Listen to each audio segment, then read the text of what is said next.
नमस्कार, मैं राखी Bhandari grand news के इस बुलेटिन में आप सभी का स्वागत करती हूं। आइए शुरू करते हैं खबरों का सिलसिला। छत्तीसगढ़ के दुर्ग जिले के केलाबाड़ी स्थित शासकीय प्राथमिक एवं पूर्व माध्यमिक शाला परिसर में इन दिनों दहशत का माहौल है। पिछले एक सप्ताह से स्कूल में तंत्र मंत्र जैसी गतिविधियों के निशान मिल रहे हैं। क्लासरूम के बाहर और भीतर चुनरी, माला और बलि के अवशेष पाए गए हैं। हाल ही में असामाजिक तत्वों ने स्कूल में जमकर तोड़फोड़ की, टेबल कुर्सियां और महत्वपूर्ण दस्तावेजों को आग के हवाले कर दिया। बिजली के बोर्ड, पंखे, लाइट और बोर की केबल तक क्षतिग्रस्त कर दी गई। इससे पहले पास के ही हाई स्कूल परिसर में कोयल की बलि दिए जाने की घटना भी सामने आई थी। लगातार हो रही इन घटनाओं और अब तक किसी ठोस पुलिस कार्रवाई के अभाव से छात्र और शिक्षक गहरे खौफ में हैं।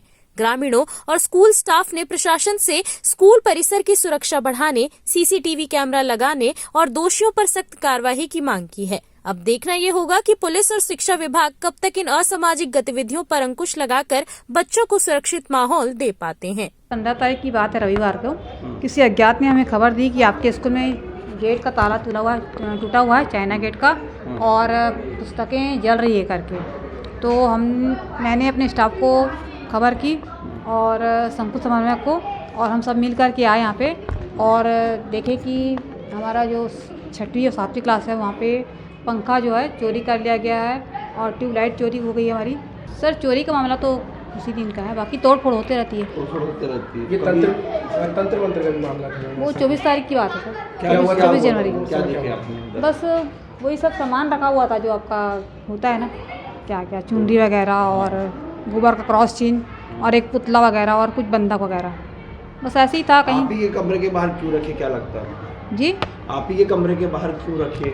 नहीं, पूरे परिसर में जितना गेट है ना, सबके सामने कुछ कुछ था ऐसा सामान। कुछ बना था? हाँ, तो स्वीपर जो है हमारे आने के पहले तो कुछ धो दी थी और दिखाने के लिए एक ही जगह पर रखी थी। मैंने जलते हुए तो नहीं देखा है सर, क्योंकि घटना तो है वो छुट्टी के दिन का रात का है। और जब हम लोग दूसरे दिन सोमवार को स्कूल आए तब लोगों ने, बच्चों ने बताया कि जला दिया गया है। तो कुछ पन्ने पड़े हुए थे, जले हुए टेबल वगैरह पड़े हुए थे हमारे रूम में, वही देखा है सर। बच्चों में ये बच्चे लोग भी बता नहीं पा रहे हैं कि कौन अज्ञात व्यक्ति है, किसने जलाया, कैसे किया। बस उनको लग रहा है कि कोई घुसा था या कोई पी रहा था, तो ऐसे बताए हैं बच्चे लोग। लोगों में तो निसंदेह है सर, बच्चों में भी है, हम लोगों में तो है कि हम लोग वो ये देखिए दूसरा काम छोड़ करके हम लोग ये मेंटल प्रेशर में ये काम कर रहे हैं। हमको पढ़ाना भी, परीक्षा का समय है और हमको डाक वगैरह भी बनाना है, सारी बातें, तो हमको तो मेंटल प्रेशर है ही सर। कितनी बार हुई ये घटना बताया जा रहा है? ये मेरी जानकारी में 1 से 2 बार हुई है सर। ग्रैंड न्यूज के लिए रवि कुमार की रिपोर्ट। अतिक्रमण पर उतई नगर पंचायत ने आज बड़ी और सख्त कार्रवाई की है। उतई खोपली पहुंच मार्ग के मुख्य सड़क किनारे लंबे समय से अवैध रूप से बनी दुकानों को भारी विरोध के बाद भी प्रशासन ने जमींदोज कर दिया। जानकारी के अनुसार कई दुकानदार सरकारी जमीन पर कब्जा कर वर्षों से व्यवसाय कर रहे थे। आज सुबह करीब 11 बजे तहसीलदार की अगुवाई में भारी पुलिस बल की मौजूदगी में ये अभियान शुरू किया गया। अतिक्रमण हटाने के लिए मौके पर 3 जेसीबी मशीनें लगाई गई, जिनसे एक एक कर अवैध दुकानों को तोड़ा गया। इस दौरान बड़ी संख्या में व्यवसायी मौके पर जुटे रहे। कई व्यापारी इस कार्रवाई का विरोध करते दिखे, तो कई व्यापारी प्रशासन से अपनी दुकानों को हटाने में सहयोग करते दिखे। प्रशासन ने साफ कहा कि यह अभियान आगे भी जारी रहेगा और किसी भी तरह के अवैध कब्जे को बर्दाश्त नहीं किया जाएगा। हम इसी लाइन में कार्रवाई किए थे, तो सारे जितने भी हमारे व्यवसायी मित्र हैं जो अतिक्रमण करके रखे हैं, उन्हीं के द्वारा कहा गया था कि हम इसको अपने आप हटा लेंगे। हम भी सोचे कि व्यापारी बंधु हैं, व्यापार नुकसान ना हो, और हमारा अतिक्रमण यदि स्वयं हटा रहे तो छोड़ दिया गया। 2 महीने बाद उन्होंने फिर से उसको पक्का कर लिया और अब आज देख रहे हैं कि 2 मंजिला पक्का मकान बन गया है। इसके लिए फिर हमने नोटिस दिया और एक आदेश जो है उसने हाई कोर्ट में भी लगा दिया। हाई कोर्ट से हार गया, हाई कोर्ट ने उसको स्टे नहीं दिया। उसके बाद ये बोला कि आप कलेक्टर को लगाइए अपील की। कलेक्टर को अपील करने के बाद कलेक्टर से भी उसकी अपील खारिज हो गई। कलेक्टर से अपील खारिज होने के बाद में फिर उसने माननीय कमिश्नर साहब के न्यायालय में लगाया, वहाँ से भी अपील खारिज हो गई। उसके बाद फिर हमने कार्रवाई का रास्ता अपनाया और इसके कार्रवाई से सड़क चौड़ा हो जाएगा। हम लोग ना ये कार्रवाई पहले भी किए थे, तो ये लोग बोले थे 6 महीना पहले, तो बोले थे कि हमें समय दे दो हम खुद से हटाएंगे करके, मगर आज 6 महीना हो गया, इनको बार बार हम लोग नोटिस दिए कि आप हटाइए भैया करके, तो वो लोग फिर भी नहीं सुने। आज हमें मजबूरी में ये कार्रवाई करना पड़ा। किस प्रकार के विरोध का सामना करना पड़ रहा है?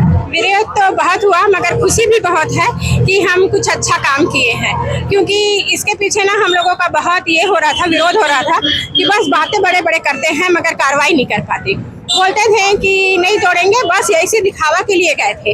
आज हम उन सबको प्रूफ करके दिखा दिए कि हम कार्रवाई कर सकते हैं, और एक महिला भी चाहे तो क्या नहीं कर सकती। सब लोग हम लोगों को बोलते थे कि चूड़ी वाले हाथ है, क्या करेंगी।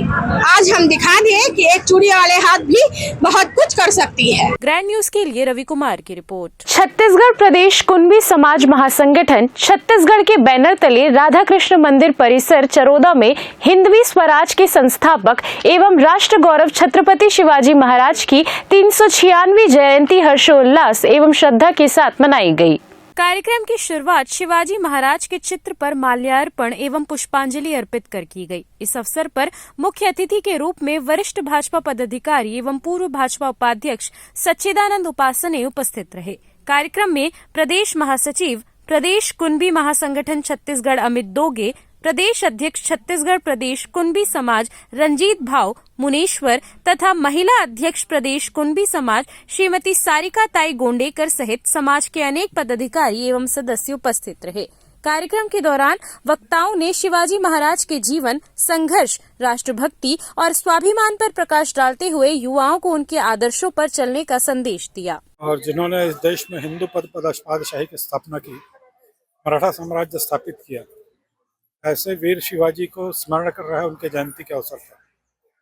निश्चित ही ऐसे महान पुरुषों की जयंती पुण्यतिथि मनाने के पीछे भाव यही होता है कि उस कालखंड को भी याद करें जो देश की गुलामी थी, और उस गुलामी से किस प्रकार से हमारे पूर्वजों ने, योद्धाओं ने और उसका मुकाबला किया, संघर्ष किया, और तब जाकर आज जिस प्रकार से राष्ट्र में हम खुली हवा में हैं। आज कहीं न कहीं फिर से विघटनकारी ताकतें और इसी प्रकार के धर्मांतरण के नाम पर, लव जिहाद के नाम पर और किसी न किसी रूप से इस देश को विभाजित करने, जाति को जाति से लड़ाने, धर्म पर डाका डालने, हिंदुत्व पर प्रहार करने की कोशिश हो रही है। कि छत्रपति शिवाजी किसी एक के नहीं है या किसी एक राष्ट्र के, मतलब प्रदेश के नहीं है, पूरे हिंदुस्तान के हैं। तो यही चाहेंगे कि हम ये छत्रपति शिवाजी जयंती जो है वो न केवल महाराष्ट्र में जल्लोष के साथ हो, केवल छत्तीसगढ़, यहाँ सभी प्रदेशों में यह बहुत ही उल्लास के साथ में और अच्छे से मनाई जाए, यही हम लोग कहना चाहेंगे। और सभी से अनुरोध है कि अपने अपने घरों में कम से कम 19 फरवरी को एक शिव जयंती के रूप में एक छोटे शिवाजी की एक प्रतिमा रख करके उनकी पूजा अर्चना की जाए।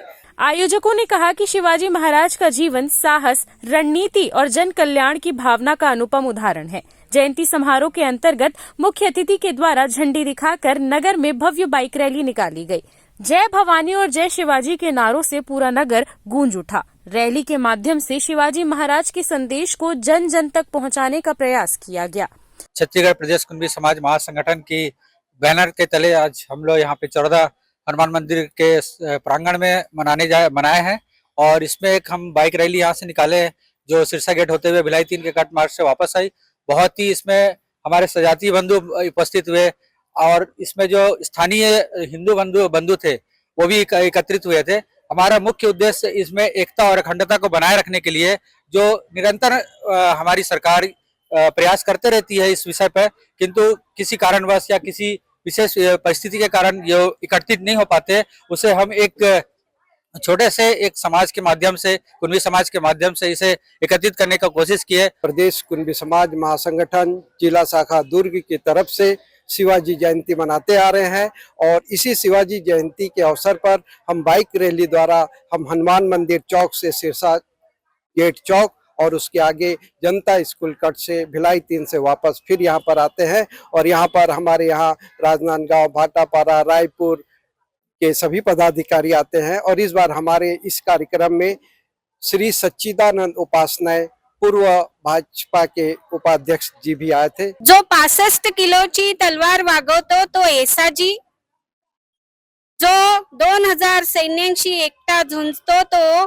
बाजी, जो एक हात तुटला तरी सैन्यांशी लढत राहतो तो तानाजी, जो दिल्लीवरून पुण्याला 8 तासात घोडा आणतो तो धनाजी, आणि जो शत्रूंच्या कळसात घुसून शत्रूच्या छावणीचा कळस कापतो तो संताजी, आणि जो एकट्या वाघाला सामोरे जाऊन वाघ फाडतो तो संभाजी, आणि या सर्वांना घेऊन नगर भ्रमण के पश्चात श्रद्धालुओं एवं उपस्थित जनसमूह के लिए महाप्रसाद का वितरण किया गया। कार्यक्रम में बड़ी संख्या में समाज के सदस्य, युवा एवं नगरवासी उपस्थित रहे। ग्रैंड न्यूज के लिए शैलेंद्र खरे की रिपोर्ट। भिलाई निगम में जन सुविधाओं को लेकर सख्ती बढ़ गई है। बार बार मिल रही शिकायतों को मद्देनजर रखते हुए मदर टेरेसा नगर क्षेत्र में जोन 3 आयुक्त कुलदीप गुप्ता ने विभागीय अधिकारियों के साथ निरीक्षण कर निर्माण कार्यों में तेजी लाने के लिए कड़े निर्देश दिए हैं। मूलभूत सुविधाएं उपलब्ध कराने, निर्माणाधीन नालियां और सफाई व्यवस्था का मौके पर जायजा लिया गया।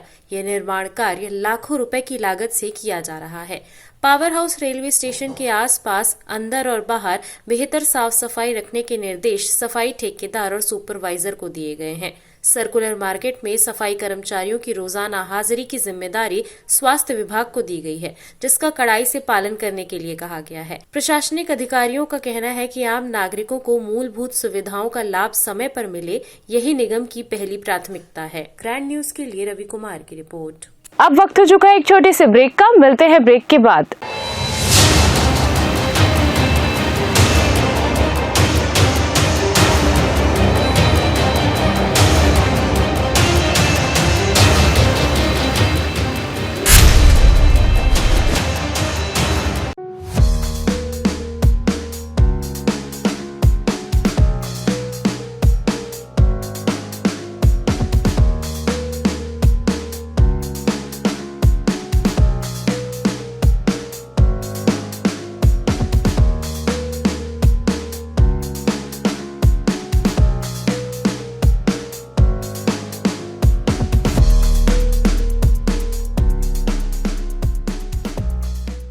गुरु नानक टिफिन, पंजाबी घर के खाने का स्वाद, घर पहुंच सेवा उपलब्ध, पता गुरु नानक नगर, वैशाली नगर, भिलाई।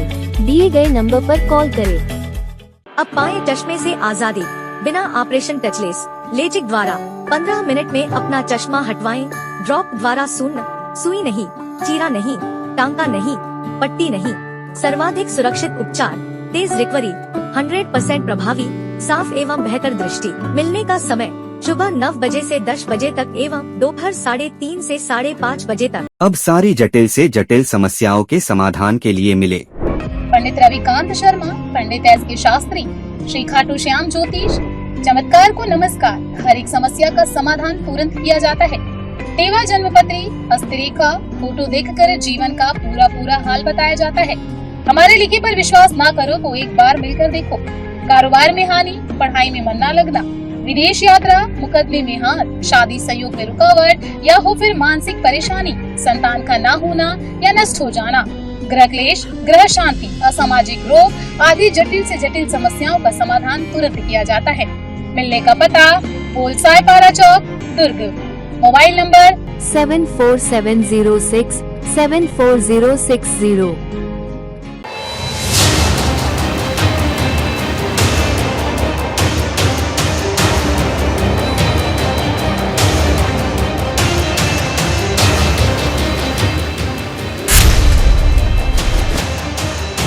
ब्रेक के बाद आप सभी का स्वागत है। चलिए बढ़ते हैं अगली खबर की तरफ। दुर्ग रायपुर नेशनल हाईवे पर हादसों का सिलसिला जारी है। सिरसा गेट से मात्र 100 मीटर की दूरी पर ट्रक से बाइक सवार परिवार टकरा गया। बाइक पर पति पत्नी और एक बच्ची सवार थे, जो कि रायपुर अंतिम संस्कार पर गए हुए थे। वापसी के दौरान पहले तो तेज रफ्तार कार से भी टकराए, फिर पीछे से आ रही ट्रक से भी टकरा गए। ट्रक से महिला का सर टकराया, फिर 2 साल की बच्ची भी टकराई। दोनों की मौके पर ही मौत हो गई। मृतका का नाम अनीता दुबे और बच्ची का नाम सोना दुबे बताया जा रहा है। दुबे परिवार पद्मनापुर दुर्ग का रहने वाला है। गनीमत रही कि पति को गंभीर चोटें नहीं आई, पर पत्नी और बच्ची की मौत से वह सदमे में आ गए हैं। घटना पुरानी भिलाई थाना क्षेत्र की है। पुलिस टीम जांच में जुट गई है।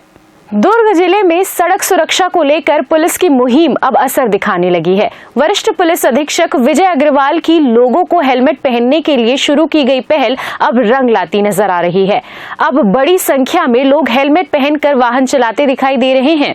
दुर्ग के सबसे व्यस्त मार्ग सेंट्रल एवेन्यू पर आज अधिकतर दोपहिया वाहन चालक यातायात नियमों का पालन करते हुए हेलमेट पहनकर चलते नजर आए। इस दौरान हेलमेट पहनकर वाहन चला रहे लोगों को यातायात प्रभारी द्वारा शाबाशी दी गई और उनसे अपील की गई कि वे अपने आसपास के लोगों को भी हेलमेट पहनने के लिए जागरूक करें। वहीं बिना हेलमेट वाहन चला रहे कुछ लोगों को यातायात पुलिस ने रोककर समझाइश दी। साथ ही कार चालकों को ब्लैक फिल्म हटाने और सीट बेल्ट लगाकर वाहन चलाने की हिदायत भी दी गई। बता दें कि दुर्ग पुलिस बढ़ती सड़क दुर्घटनाओं को देखते हुए यातायात नियमों की अवहेलना करने वालों पर ऑनलाइन और ऑफलाइन चालानी कार्यवाही कर रही है। इस सख्ती और जागरूकता अभियान का असर अब सड़कों पर साफ दिखाई देने लगा है। एक अभियान चलाया जा रहा है कि सभी लोग अनिवार्य रूप से जो है हेलमेट लगाएं और सीट बेल्ट लगाएं ताकि सुरक्षित अपने घर पहुंचे। जान है तो कहा गया है जहान है, इसलिए आप हेलमेट लगाइए, सुरक्षित पहुंचे।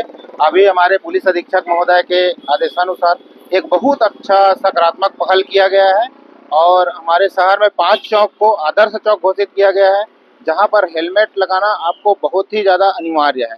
आप वहां से पार हो रहे हैं तो आप सभी से रिक्वेस्ट है कि आप हेलमेट लगाकर ही वहां से जाएं, अन्यथा आप यदि पालन नहीं करते हैं तो आपके विरुद्ध चालानी कार्रवाई भी की जा रही है। और इस आदेश के तामीली में अधिकतम लोग यहाँ से जो 5 चौक है वहाँ से हेलमेट लगाकर ही गुजर रहे हैं। ग्रैंड न्यूज के लिए रवि कुमार की रिपोर्ट। दुर्ग जिले से पुलिस की बड़ी कार्रवाई सामने आई है। खुर्सीपार थाना क्षेत्र में अवैध गांजा की खरीदी बिक्री करते हुए 3 आरोपियों को पुलिस ने रंगे हाथों गिरफ्तार किया है। मुखबिर की सूचना पर ACCU और थाना खुर्सीपार की संयुक्त टीम ने ITI ग्राउंड के पास घेराबंदी कर संदिग्धों को पकड़ा। तलाशी में उनके कब्जे से 7 किलोग्राम गांजा, 1 स्कूटी और 2 मोबाइल फोन बरामद किए गए, जिसकी कुल कीमत करीब 3,75,000 रुपए आकी गई है। पूछताछ के दौरान एक महिला की संलिप्तता भी सामने आई है, जिसे हिरासत में लेकर पूछताछ के बाद गिरफ्तार कर लिया गया है। तीनों आरोपियों के खिलाफ NDPS एक्ट के तहत मामला दर्ज कर उन्हें न्यायिक हिरासत में जेल भेज दिया गया है। फिलहाल पुलिस अन्य संलिप्त आरोपियों की तलाश में जुटी हुई है। दुर्ग पुलिस ने आम नागरिकों से अपील की है कि नशे के अवैध कारोबार की सूचना तुरंत पुलिस को दे, ताकि ऐसे अपराधों पर सख्ती से कार्रवाई की जा सके।